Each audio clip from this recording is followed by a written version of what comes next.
하나님이 사람이 되셨다는 소위 성육신, 그리고 하나님이 사람으로 오실 때 처녀의 몸에서 탄생하셨다 하는 소위 처녀 탄생 문제, 이것은 우리 인간으로는 도무지 이해할 수 없는 불가사의의 사건입니다.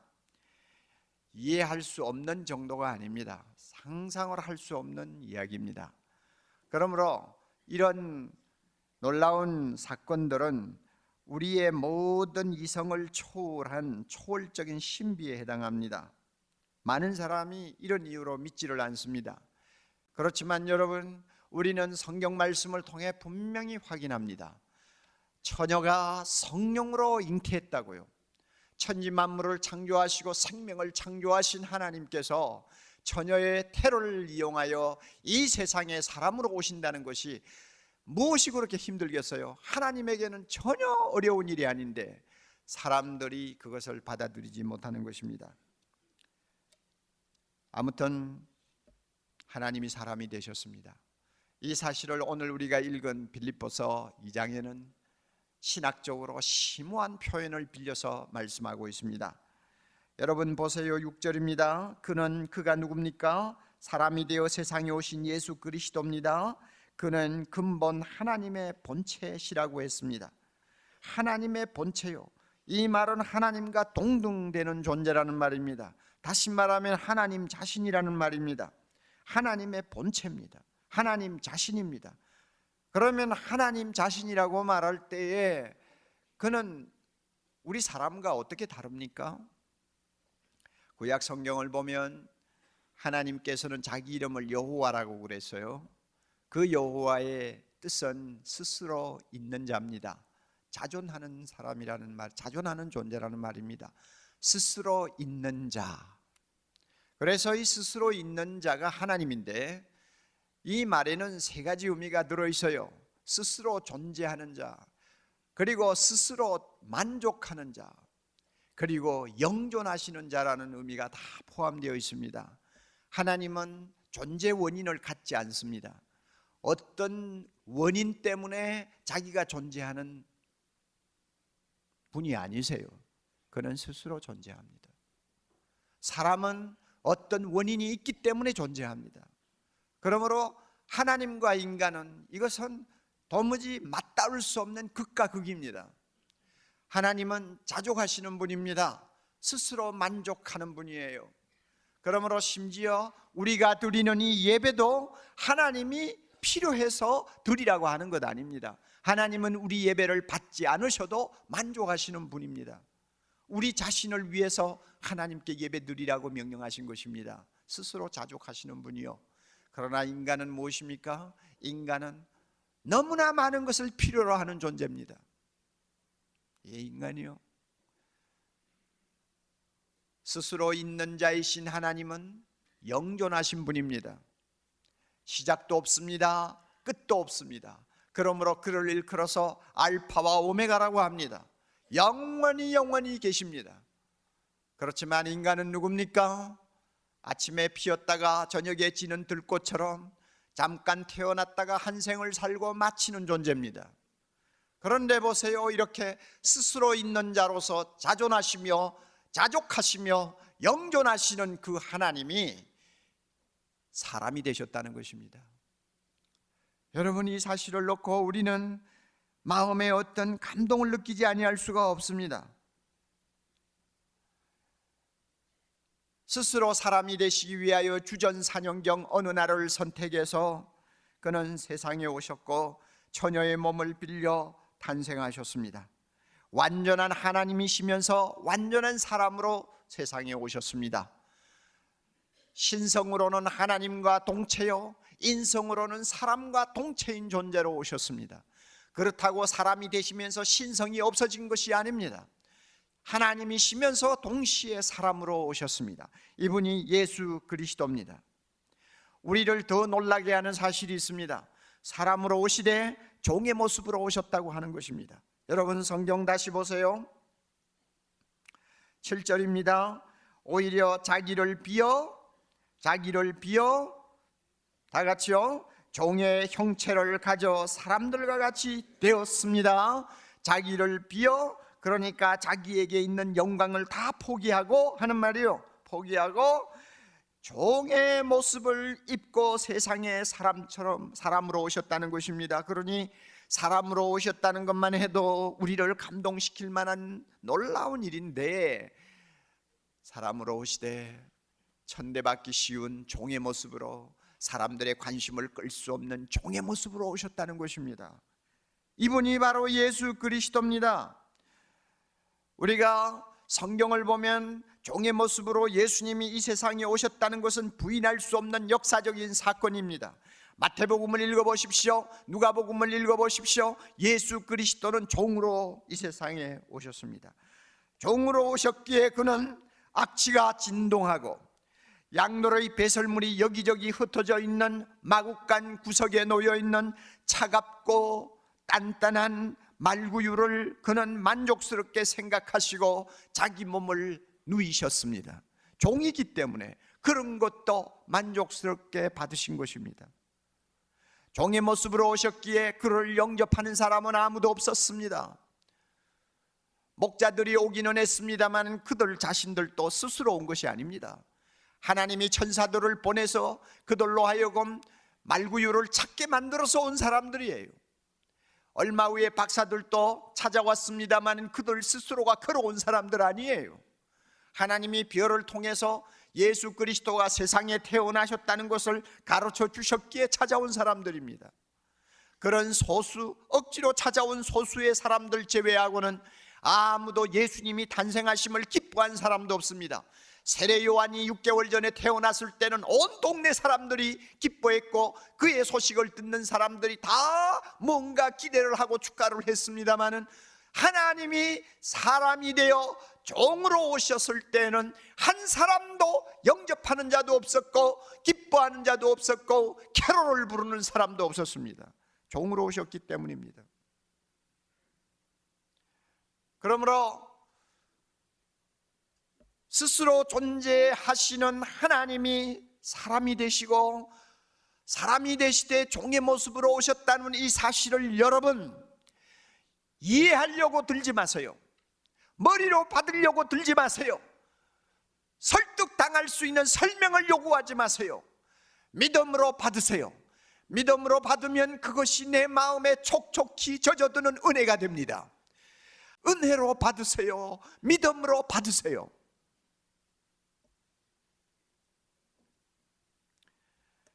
이와 같은 놀라운 은혜에 믿으면 믿을수록 감격스럽고 가슴이 뜨거워지는 이 은혜 속에 담겨있는 몇 가지 사실을 좀 더 생각해 보려고 합니다. 첫째로요, 사람이 되신 예수를 보면 우리와 똑같은 감정을 가지신 하나님을 보게 됩니다. 사람이 되신 예수님을 보면 우리와 똑같은 감정을 가지신 하나님을 보게 됩니다. 감정을 가지신 하나님, 여러분 상상을 할 수 있나요? 저 하늘 높은 보좌에 계시는 하나님에게 어떤 감정이 있다고 여러분 우리가 생각합니까? 서로 어떤 감정이 있다고 해도 그 감정이 우리하고 어떤 맞닿는 선이 있습니까? 없어요? 그러나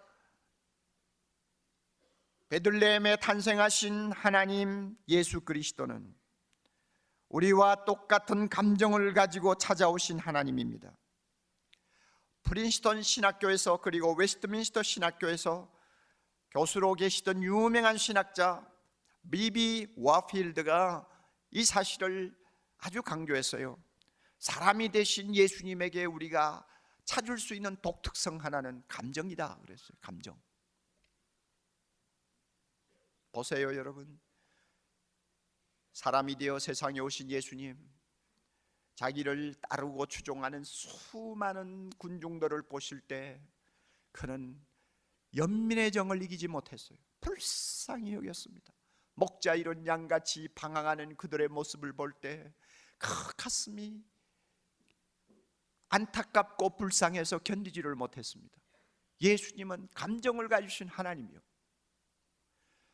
그 불쌍히 여기시는 감정을 오늘 우리를 향해서 갖고 계신다는 거 여러분 믿으십니까? 나를 보실 때 불쌍히 보세요. 사랑하는 나사로가 죽고 나서 그 가족들이 울며 통곡하는 모습을 보실 때 주님은 그 눈에 눈물이 흘렀습니다. 슬퍼하셨어요. 슬퍼하시는 하나님, 상상이나 할 수 있어요? 예수님 아니면 슬퍼하는 하나님이라는 이미지를 여러분 우리 마음속에 떠올릴 수 있습니까? 그러나 예수님한테서 우리는 슬퍼하는 하나님을 보게 됩니다. 내가 잘못했을 때 슬퍼합니다. 내가 고통에 빠져 다 통곡하고 있을 때 그는 슬퍼합니다. 수가성의 여인이 예수님을 믿고 나서 너무 기뻐가지고 물동이를 던져버리고 마을로 막 달려갈 때 그를 지켜보던 예수님의 가슴에 기쁨이 솟구쳤습니다. 기쁨이 넘쳤어요. 우리 예수님 기뻐하셨습니다. 오늘도 예배드리는 우리 모두를 보시고 주님은 기뻐하실 것입니다. 할렐루야. 우리 하나하나가 두 손 들고 주님 앞에 나오는 모습을 볼 때 주님은 기뻐하십니다. 기뻐하시는 하나님.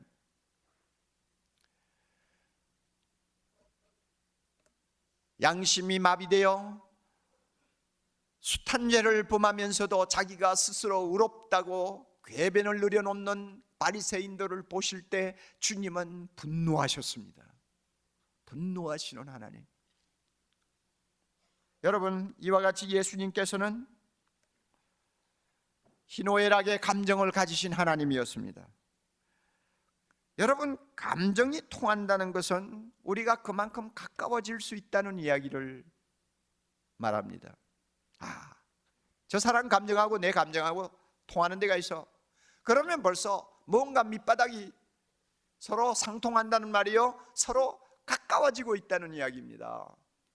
우리가 예수님을 마음에 모시고 묵상할 때마다 나처럼 슬퍼하기도 하시고 나처럼 기뻐하기도 하시고 또 나를 보고 불쌍히 여기기도 하시는 그 감정을 가지신 하나님이라고 생각할 때 여러분, 이것이 은혜가 안 되겠어요? 얼마나 은혜가 되는지 몰라요. 하나님이 사람이 되시지 않았다면 우리가 이렇게 감정을 가지신 하나님을 우리가 상상조차 할 수가 없을 거예요. 그러나 내 감정이 어떠하면 예수님의 감정도 어떠하겠다. 예수님이 저렇게 슬퍼하시니 내 마음이 슬프지. 서로 통하는 데가 있는 거예요. 이런 하나님을 우리가 모시게 되었습니다. 얼마나 은혜스러운지요. 둘째로요, 사람이 되신 예수를 보면 우리와 똑같이 시험받고 고통당하시는 하나님을 보게 됩니다. 우리와 똑같이 시험당하고 고통당하시는 하나님, 그 하나님을 우리는 예수님으로부터 보게 됩니다. 예수님은 천대와 멸시를 당하셨습니다. 잘못한 것이 하나도 없음에도 불구하고, 천대받을 어떤 이유를 가지고 있지 않음에도 불구하고 사람들로부터 고의적인 천대를 받으시고 멸시를 받았습니다. 이런 고통을 아시는 하나님, 바로 예수님입니다. 그러므로 내가 고통당할 때, 내가 가난할 때 그분은 내 가까이 계시는 것을 우리가 느끼는 것입니다. 만약에 예수님이 이 고통, 인생이면 누구나 당하는 이 가난의 고통, 배신의 고통, 멸시의 고통, 나중에는 죽음의 고통, 이 모든 고통을, 인간이 당하는 이 모든 고통을 우리 하나님이신 예수님이 모르고 계신다면 아마 우리하고 그분 사이는 상당한 거리가 있을 거예요. 그런데 예수님은 친히 사람이 되셔서 그 모든 것을 다 맛보셨어요. 그러므로 나를 압니다. 고통당하는 나를 이해합니다. 내가 슬퍼할 때 왜 슬퍼하는지를 아십니다. 내가 눈물을 흘리며 그를 찾을 때 왜 자기를 찾아오는지 알고 계십니다. 다 알고 계세요. 내가 외로워서, 내가 버림받아서, 내가 배신당해서 어찌할 바를 모르고 안절부절할 때 그분은 내 곁에 계십니다. 왜? 그분은 당해보셨으니까요. 이런 예수님이기 때문에 우리가 어떤 고통을 당할 때나 우리가 슬픔을 당할 때, 시험을 당할 때에는 나도 모르게 예수님에게로 달려가고 싶은 충동을 느낍니다. 뭐 때문에 그분에게 달려가려고 합니까? 왜 그분의 이름을 부르려고 합니까? 왜 그분의 옷자락을 잡고 늘어지려고 합니까? 그분에게 가면 그분이 나를 다 아신다고 믿기 때문입니다. 내가 당하는 고통 내가 말하지 않아도 그분은 다 아신다고 믿기 때문이에요. 그러므로 내가 그분을 찾는 거예요. 고통을 아시는 하나님, 이분이 사람이 되신 예수님입니다. 고통을 당하신 하나님, 고통을 당해보신 하나님이 아니라면 우리가 나의 고통을 가지고 그분을 만나려고 하는 마음이 생길까요?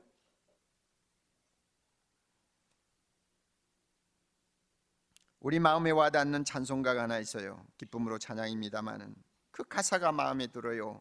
주님과 같이 내 마음 만지는 분은 없네.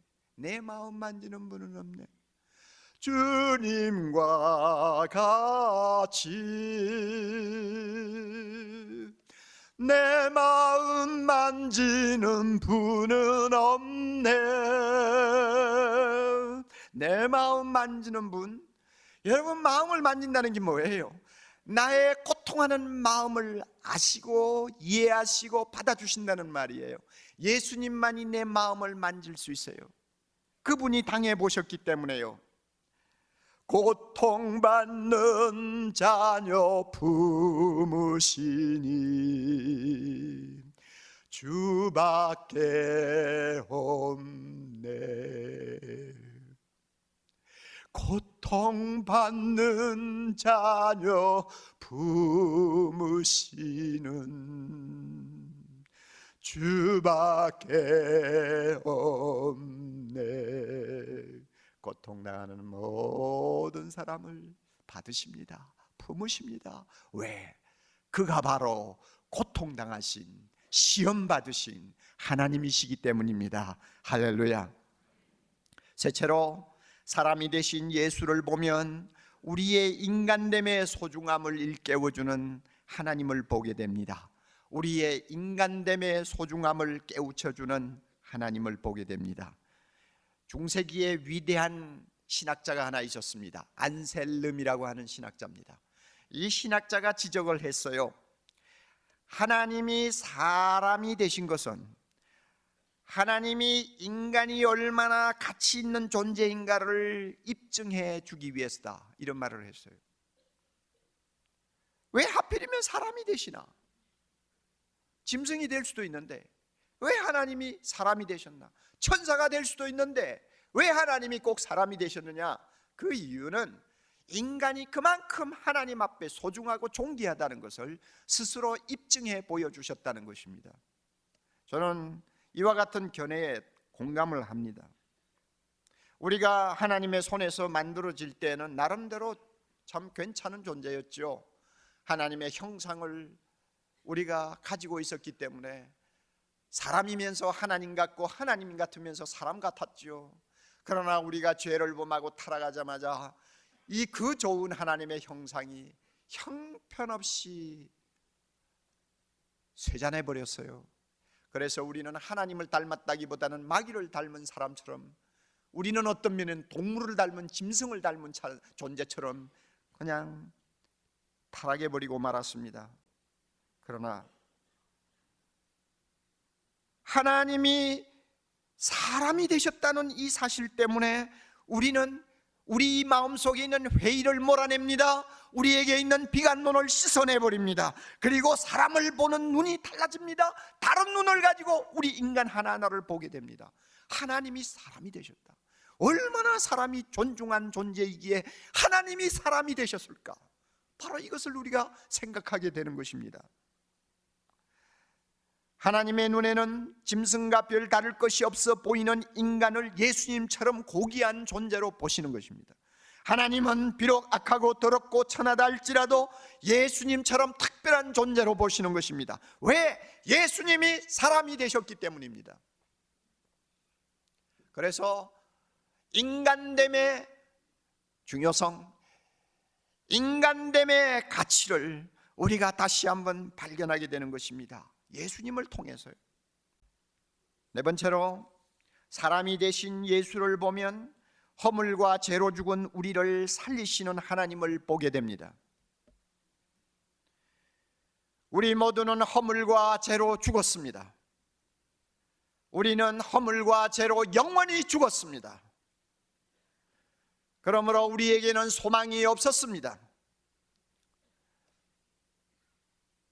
우리를 살리려면, 우리를 구원하려면 누군가 죄 없는 분이 오셔서 우리 대신 피를 흘려주셔야 했습니다.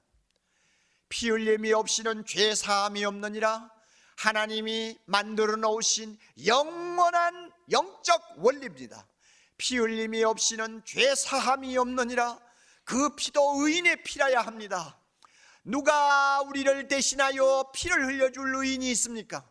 피를 흘리려면 하나님은 불가능합니다. 하나님에게는 피가 없습니다. 그에게는 육신이 없기 때문이요.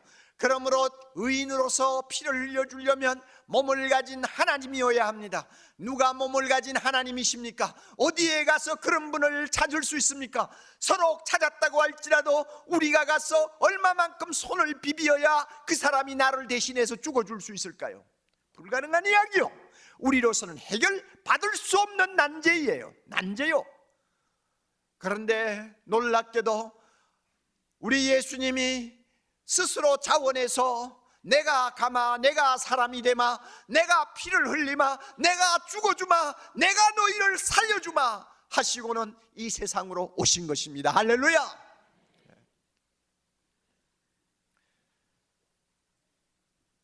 빌립보 2장 여러분 8절 끝에 보세요.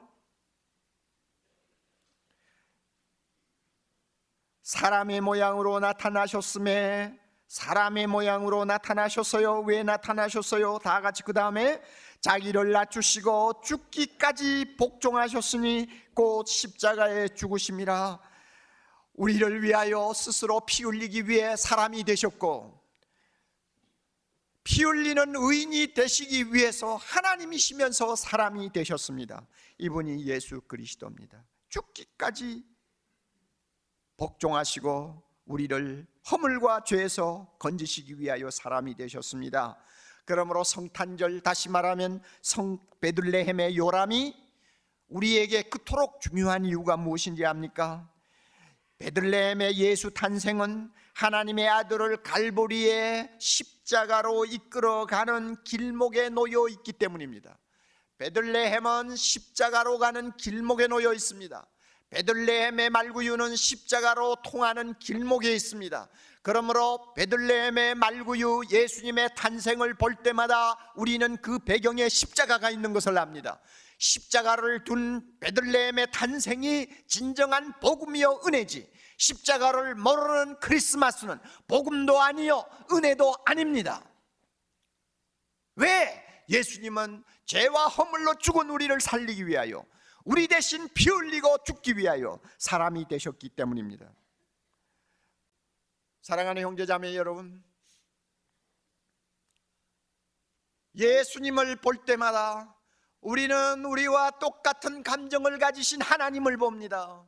예수님을 볼 때마다 우리와 똑같은 시험을 당하시고 고통을 당하신 하나님을 봅니다. 예수님을 볼 때마다 우리 인간됨의 존귀함을 가르쳐 주신 하나님을 봅니다. 예수님을 볼 때마다 허물과 죄로 죽은 우리를 살리기 위하여 피 흘려 주신 하나님을 봅니다. 이 하나님, 이분이 누굽니까?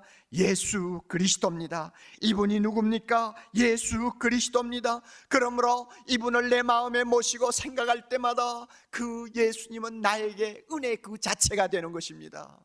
생각하면 할수록 감사하고, 믿으면 믿을수록 너무너무 가슴이 벅차오르고, 이 예수님의 이름을 부르면 부를수록 나의 전 인격이 가만히 있지 못하고 흥분하는 이유가 있는 것입니다.